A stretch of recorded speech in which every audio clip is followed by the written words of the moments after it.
उसी में उन्होंने रोस्टर को चेंज किया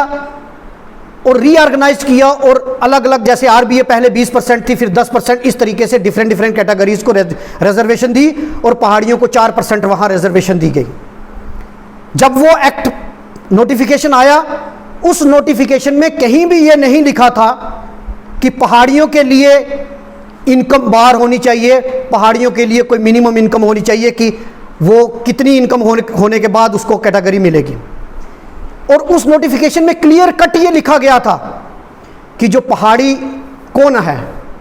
जो पहाड़ी जुबान बोलने वाला है, और उस नोटिफिकेशन में क्लियर कट ये लिखा गया है कि पहाड़ी एक ट्राइब है, लिंग्विस्टिक और इथनिसिटी के आधार पर उनको रिजर्वेशन दी जा रही है। और हमारा जो केस है, जैसा कि आप मीडिया हजरात जानते हैं कि अलग अलग गवर्नमेंट्स ने और सेंट्रल गवर्नमेंट को रिकमेंड किया हुआ है, और सेंट्रल गवर्नमेंट एक्टिव कंसिडरेशन है एसटी स्टेटस के लिए, लेकिन जब तक कि एसटी स्टेटस पहाड़ियों को मिलता, एक गवर्नमेंट, जम्मू कश्मीर की गवर्नमेंट ने उनको 4% रिजर्वेशन दी थी। मैं आपके नोटिस में ये बताना चाहूँगा कि उस एक्ट में कहीं भी इनकम स्लैब नहीं था कि 8 लाख की इनकम जिसकी होगी, 8 लाख से नीचे वालों को ही ये इस रिजर्वेशन का बेनिफिट मिलेगा। उसमें क्लियर कट लिखा गया था कि पहाड़ी जो है, जो लिंग्विस्टिक, जो पहाड़ी बोलता है, जिसकी मदर टंग पहाड़ी है और पहाड़ी ट्राइब से जो ताल्लुक़ रखता है, उसको इस रिजर्वेशन का बेनिफिट मिलेगा। आपके नोटिस में मैं ये भी बात डालूं कि पुंछ में डिप्टी कमिश्नर ने ये ऑर्डर्स दिया, और जो तहसीलदार पुंछ हवेली हैं, उन्होंने अपनी 13 तारीख अपने जो सोशल मीडिया फेसबुक के पेज पर यह मेंशन किया कि गवर्नमेंट की तरफ से क्लियर कट इंस्ट्रक्शन है कि पहाड़ियों के लिए कोई इनकम स्लैब नहीं है। जिस तरीके से बाकी ट्राइब के एसटी एससी के लिए कोई इनकम स्लैब नहीं है, पहाड़ियों के लिए भी कोई इनकम स्लैब नहीं है। वो भी ट्राइबल कैटेगरी, उसको भी कंसीडर करेंगे और उनको भी हम कोई भी इनकम स्लैब, और उन्होंने काफ़ी सारे सर्टिफिकेट इशू भी कर दिए। लेकिन पहली बार मैं देख रहा हूँ कि हमारी यूटी एडमिनिस्ट्रेशन, उन्होंने कल एक नोटिफिकेशन जारी करके ये मेंशन कर दिया कि हमारा 8 लाख की जिस कम इनकम है, उनको 8 लाख से नीचे वालों को इसका रिजर्वेशन का बेनिफिट मिलेगा, 8 लाख से ऊपर इसका बेनिफिट नहीं मिलेगा।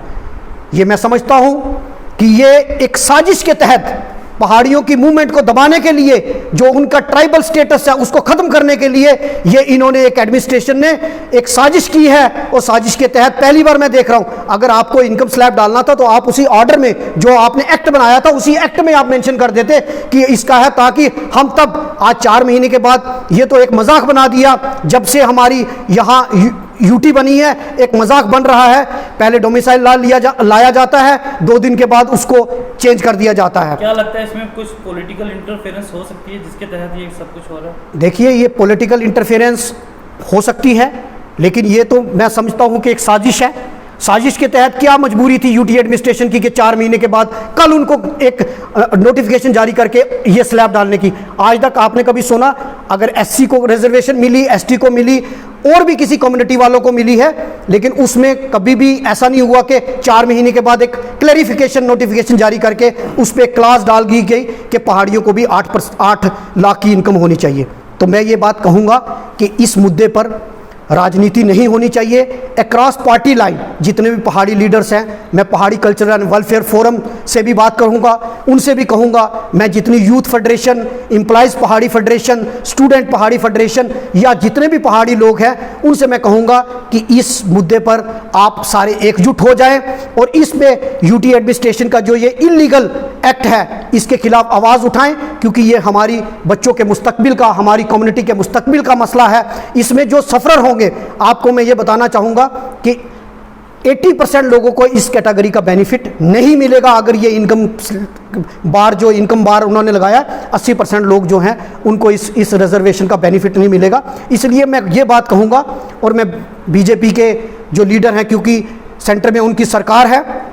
और उनसे मैं कहूँगा, और उनसे मैं ये बात कहूँगा कि आपकी सेंटर में सरकार है, और जो एलजी हैं वो भी होम मिनिस्ट्री के अंडर आते हैं। रविंद्र रैना जी से, विनोद गुप्ता जी से, कुलदीप राज गुप्ता जी से, या बाकी जितने भी दीगर हजरात हैं, क्योंकि वो भी पहाड़ी कम्युनिटी से तल्लक रखते हैं, उनको भी इस मुद्दे को रेज करना चाहिए केंद्र सरकार के सामने, और उनको बताना चाहिए कि ये जो एक्ट है ये जो नोटिफिकेशन आया ये इलीगल नोटिफिकेशन है, इसके खिलाफ आवाज़ उठानी चाहिए। और मैं आज इस प्रेस कॉन्फ्रेंस के माध्यम से एक बार फिर अपने पहाड़ी कम्युनिटी के लोगों से अपील करता हूं कि वो इस मुद्दे पर इकट्ठे हो जाएं। अभी हम आज प्रेस कॉन्फ्रेंस की है, इसके बाद हम एलजी साहब को मिलकर मेमोरेंडम भी देंगे और आने वाले दिनों में अगर इस क्लास को वापस नहीं लिया गया तो हम सारे लोग जो हैं इस पे एहतजाज भी करेंगे, प्रोटेस्ट भी करेंगे। मैं आपसे भी रिक्वेस्ट करूंगा कि इस इश्यूज़ को आप ज़्यादा से ज़्यादा इस इश्यूज़ को टेकअप करके लोगों तक इस इश्यूज़ को अवेयरनेस पहुंचाने का काम करें।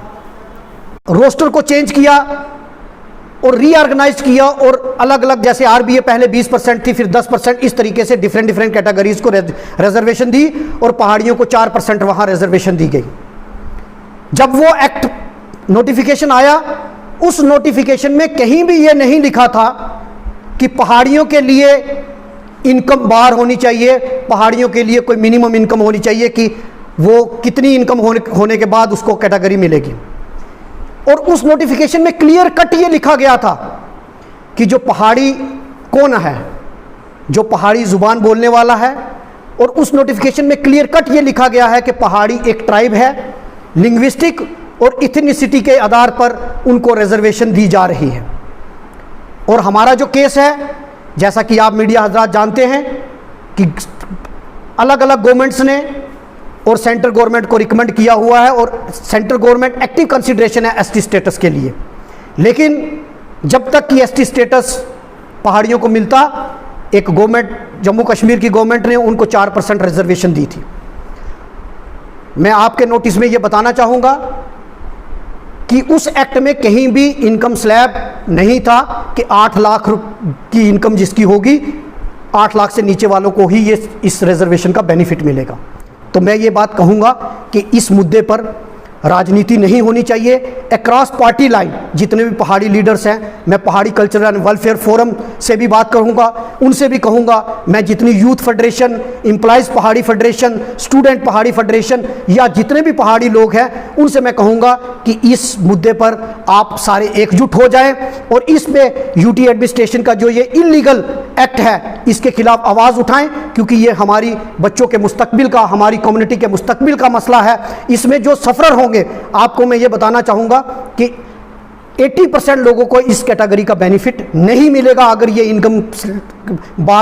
बार उन्होंने लगाया, 80% लोग जो हैं उनको इस रिजर्वेशन का बेनिफिट नहीं मिलेगा। और जो एलजी हैं वो भी होम मिनिस्ट्री के अंडर आते हैं, रविंद्र रैना जी से, विनोद गुप्ता जी से, कुलदीप राज गुप्ता जी से या बाकी जितने भी दीगर हजरात हैं, क्योंकि वो भी पहाड़ी कम्युनिटी से तल्लक रखते हैं, उनको भी इस मुद्दे को रेज करना चाहिए केंद्र सरकार के सामने और उनको बताना चाहिए कि ये जो एक्ट है, ये जो नोटिफिकेशन आया, ये इलीगल नोटिफिकेशन है, इसके खिलाफ आवाज़ उठानी चाहिए। और मैं आज इस प्रेस कॉन्फ्रेंस के माध्यम से एक बार फिर अपने पहाड़ी कम्युनिटी के लोगों से अपील करता हूं कि वो इस मुद्दे पर इकट्ठे हो जाएं। अभी हम आज प्रेस कॉन्फ्रेंस की है, इसके बाद हम एलजी साहब को मिलकर मेमोरेंडम भी देंगे और आने वाले दिनों में अगर इस क्लास को वापस नहीं लिया गया तो हम सारे लोग जो हैं इस पे एहतजाज भी करेंगे, प्रोटेस्ट भी करेंगे। मैं आपसे भी रिक्वेस्ट करूंगा कि इस इश्यूज़ को आप ज़्यादा से ज़्यादा इस इश्यूज़ को टेकअप करके लोगों तक इस इश्यूज़ को अवेयरनेस पहुंचाने का काम करें।